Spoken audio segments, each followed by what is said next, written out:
அப்படியா? ஏன் நாத்து சாப்பிட வாசிக்கிறோம். இதோ வரேன் நீ.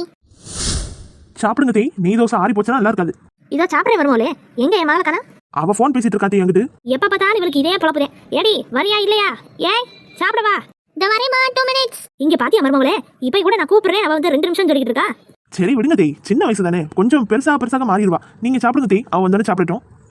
என்ன மருமகளே நீ இப்படி சொல்ற? 7 கழுத வயசாயிருச்சு, இன்னும் அவளுக்கு தெரியாது நம்ம எதுக்காக கஷ்டப்பட்டு உழைக்கிறோம். 3 வேளை நல்லபடியா சோறு திங்கணும் தானே. இப்படி அந்த சாப்பாட்டை காக்க வைக்கலாமா இவ? ஆமா தே, ஆனா நாத்து லேட்டா வரது கொஞ்சம் நல்லதுதான். அவ மட்டும் முதல்ல வந்துட்டான்னு வைங்களேன், நாம சாப்பிடவே முடியாது. அவளுக்கு தோசை சுட்டுக்கிட்டே இருக்கணும். இப்ப பாருங்க, அவ பாட்டுக்கு போன் பேசிட்டு வரதுக்குள்ள நம்ம சாப்பிட்டு முடிச்சிடலாம். இனி அவ சாப்பிட்டதுக்கு அப்புறம் தோசை கேட்டாலும் மெதுவா சுட்டு கொடுத்துடலாம். ஆமா மருமகளே நீ சொல்றது சரிதான். சரி வா வா, வரதுக்குள்ள சாப்பிடுவோம். இல்லன்னு ஏன் நம்ம தட்டுல இருக்கிறது பிடிங்கி அவளே வாயில விட்டுருவா. சரி சரி, நான் சாப்பிட்டு அப்புறம் கூப்பிடுறேன். ஐயே இன்னைக்கு அதே தோசையா? இந்த மருமகளே, உன் நாத்துக்கு இந்த தோசை வேணாமா? நம்மளே சாப்பிட்டுக்குருவோம். அவன் அவ்வளவு கஷ்டப்படுறான் ஒரு வேளை சோத்துக்காக.